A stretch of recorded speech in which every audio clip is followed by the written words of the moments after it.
The Canola School on RealAgriculture.com is brought to you by BASF Canada and Invigor Hybrid Canola.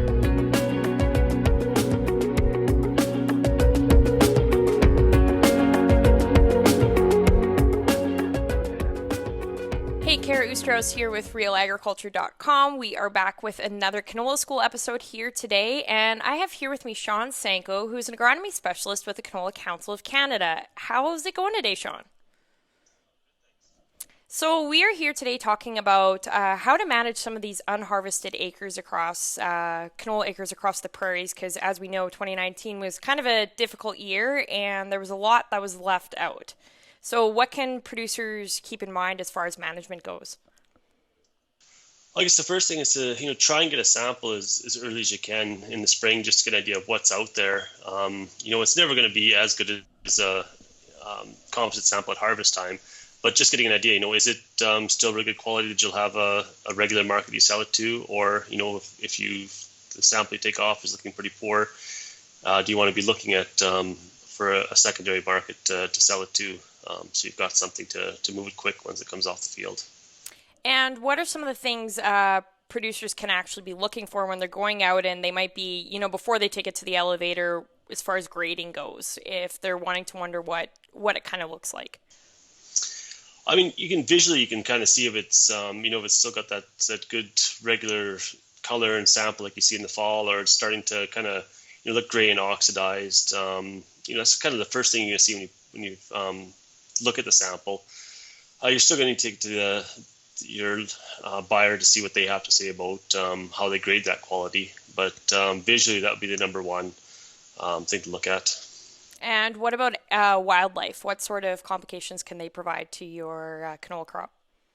Well, you want to go and see if you've got any actual damage out there, because I believe all three provinces have some wildlife coverage for damage to crops. So just go look and see, have the deer been pawing at the swaths, breaking it open, losing some of the yield. That's all something you can get looked at and possibly paid out some insurance on. So you want to make sure you've looked at that.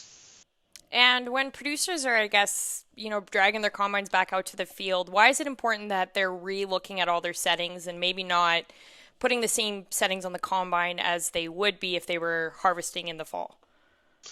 The plant itself will change a lot. So just degrading over winter, it's gonna, when it hits the combine, it's gonna pretty much just disintegrate to a lot easier than it would have in the fall. So things like you're probably going to see a lot more loading of the sieve. That material is just going to break up and end up on there. So just checking to see, because you'll end up losing a lot more out of the back of the combine than you would have in the fall. So just check. It's going to be a completely different setting in the fall, or could be a different setting in the fall if it's changed.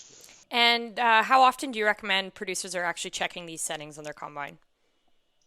Well, normally, we like to say in the fall, daily, or at least every time you change fields, or even, when you've got nice long fall days, the morning's much different than the hot afternoon, right? But I'm pretty realistic. I know that guys are in spring harvest, want to get it off and want to get into the seeding, right? So, check as often as you can, but just making sure you've checked it from the fall is the number one thing, because getting that initial setting change will definitely be different. And if conditions do change, if you start in a little tougher, cooler days, and then all of a sudden it warms up 10 degrees, it's good to check at that point, because you probably will change the way it's going through the combine. Absolutely. And I guess you kind of touched on this, but it can be a hectic time of year, because, we're worried about getting the crop off and then getting the new crop in. So once you're getting that crop off, what are some of the storage recommendations you have for producers in the spring? Well, I guess, if you can move it as soon as you can, that's probably the number one thing. We know that overwinter canola doesn't usually store as well as fall harvested canola. And also storage is a little tougher, because you do have those warm days to actually dry better now. So once it's in the bin, if it is tough, you can dry it down.